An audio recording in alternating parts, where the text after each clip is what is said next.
I was born in 1925 on Park Street in New Britain. And that block over there is still standing. It's just as disreputable looking as it ever was. Might have a new roof by now. But that's going back, 70 years. Well, if we start with Church Street, got there maybe 1933 or 34. I remember, I think we moved to Church Street because we were ousted from Carlson Street for non-payment of rent. A lot of memories for me. How long did you live there? I was in 4th grade till I went to the Navy, which was, how many years would that be? About 12 years, I guess. Till I graduated from high school. I got into it, I was a pretty smart kid. And I was in all the smart kids, and I was in a college prep course. I never imagined I'd go to college. I don't know why I was in there. No one in your family had ever gone? No, my mother and father both got out after grade 8. And they were very bright people. Under other circumstances, they could have been whatever they wanted to be.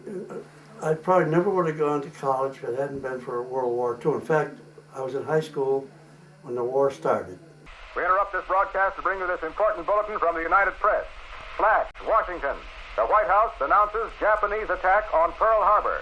Stay tuned to WOR for further developments. We interrupt this program to bring you a special broadcast.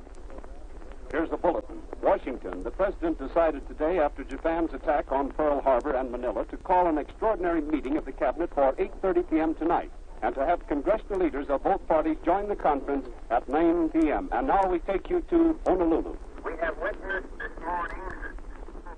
December 7th, I was out playing in the backyard.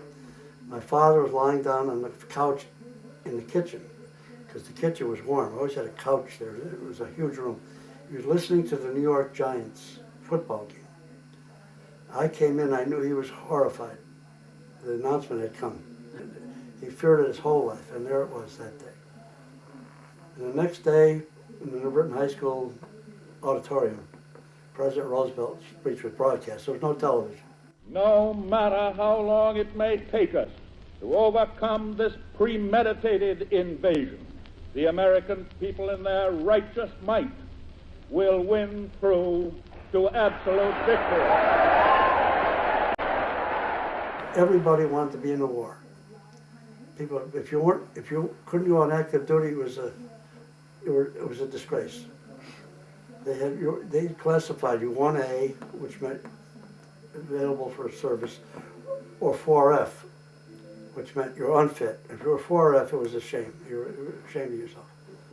In the meantime, in New Britain High School, they had tests. They were looking for Army, military officers to go send them to college. I passed the test, and I was offered a chance to go to Harvard, no less, and I declined. Can you believe this? There was no uniforms and no pay. All you got to do was go to Harvard. And I said, not me. Is that dumb? So, see, I had all kinds of problems. I lost a lot of my teeth already because no dental care. And you want to be a pilot, for example, if you didn't have good teeth, it wouldn't take you. Would you be surprised to know that more men are rejected for bad teeth than for any other reason?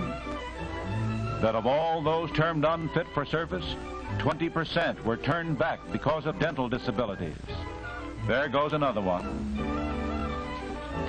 Turned down by the Army. I was just lucky that I was thankful I could get in because of my teeth. Anyway, finally the day came, had to report for active duty. I really wanted, at that point, I wanted to be in the Marines. But I figured if I took a Marine physical, they would find me unfit and I'd be out in the street. So I took what they gave me, was a Navy. In the Navy, every Navy man's a right guy. Everyone gives him the bright eye, and the Navy, they do right by. To a sailor, all the world is just his main street. When you're in the Navy, you're in the world's best fleet. Don't forget, you come up to civilian life, all of a sudden you decide nothing. What you're going to wear, what time you get out of bed, what you're going to eat, when you're going to do what, and what time you put the lights out and go to bed. And that's quite a transition. But don't forget, everybody was hepped up to be in this war. Everybody wanted to be in this war, get in with those guys. So we lived through it. So then at the end of that, it was assigned to this ship, and this house is it'd be about as big as 3 lengths of this house. When you get in the ocean, it's nothing. The wingspan of a B-29 bomber was almost the same. But it had a certain function. That's what it was. Working close to the beach to clear out mines, so invasion ships could enter safely. I went in the Navy at 18. At 19, this was my first invasion. Wow. It's one of my favorite guys here. He used to run the park recreation for the kids. So a lot of them have memories for me. So anyway, they gave impression the Americans. We bought 2 monkeys there. And those were fun. We took them on the ship, and they to chase each other. They run up and down the lines up to the mast, and one of them chased the other one over the side somewhere. So, but the one remained. You jump on, you get in your pocket, take out your cigarettes, and eat them. It was just fun. And one time, in fact, if that logbook for our pharmacist mate was like our doctor. If you get sick or hurt, he took care of you. Somewhere in his book it says Noonan, monkey bite. One time the monkey got under this machine, I reached under, it bit me right to the bone. I had a monkey bite. It was already a casualty. Everybody loves the Navy of the USA.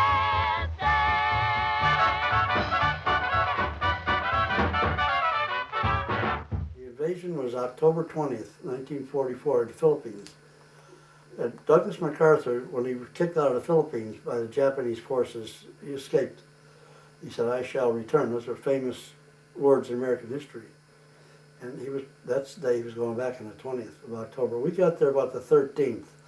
The purpose of the minesweepers was to clear out the landing areas, get the mines out of there, so there was hundreds of ships coming. And that was our function, to get them out of there, and we did. I think one of the most memorable things in my experience in the Navy was the morning that the invasion fleet showed up. See, the first week, the whole week we were cleaning out, getting ready, and then the day of the invasion, ships like ours were lined up along the beach every 100 yards or so. And that morning, October 20th, 1944, and I looked out to sea. At the moment the invasion fleet appeared, you see the tops of their masts, the earth being round. And they gradually came over the horizon by the hundreds. I said to myself, what a country. Produce all those ships and fill them up with men and food and guns and trucks and everything, and to put them all here at the same time. There was a massive, massive invasion fleet. I don't know how many ships, but the impact I was getting was, I never knew this country was so powerful. Praise the Lord and pass the ammunition. Praise the Lord and pass the ammunition. Praise the Lord and pass the ammunition, and we'll all stay free. Praise the Lord and swing into position. Can't afford to be a politician. Shelling at the beach really intensified when the invasion fleet got close. And you couldn't tell one explosion from the next. All these things going right over our heads. It's one massive explosion. Nothing could live in it. There's so many kamikazes at Okinawa. In the first couple of months, there's more Navy casualties than Army. The Army was fighting ashore, and we were taking a beating every day. I was working on a refrigerator in the kitchen. I had my head under there. And the gun started shooting. I said, "Oh, Jesus, what?" We looked out because these guys are coming from everywhere, right past us, trying to get to destroyers. We shot one down, actually. But there was 500 Japanese planes destroyed that day. A lot of them never got as far as Okinawa. The Navy caught them, the Navy pilots. But it was all day long. the destroyers would come to protect us and they would get hit. One destroyer took 5 kamikazes. It was lit up just like a gas stove burner, you know, the burning. And it just was incessant. It was a successful invasion. Oh, it was unchallenged. You couldn't stand up against that. Where were you when the bomb went off? We're in Okinawa. We're waiting to go to Japan. But then you knew the war was over. Well, the Japanese surrendered then. 7 p.m. Eastern Wartime. Bob Trout reporting. The Japanese have accepted our terms fully. That's the word we've just received from the White House in Washington.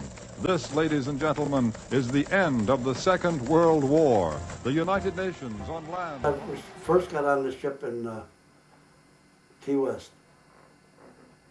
Then we came back to Long Beach. And I'll tell you, that was a nice feeling when we drove. They had open bridges for us, highways to get through. People waving at us. And we had shot down a plane. When you shot down a plane, you made a silhouette of it on the smokestack, you know. And we were so proud of that. It was our pea shooters we had. But so people were glad to see us. Of course, we were glad to see them. I mean, they all have a story. Just don't know all of them, you know.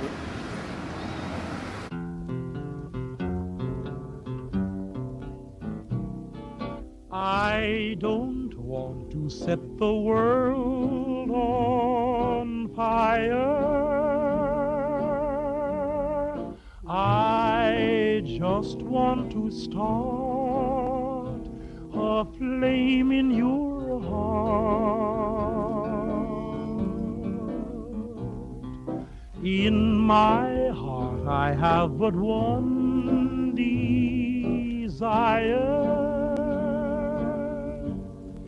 and that one is you. No other will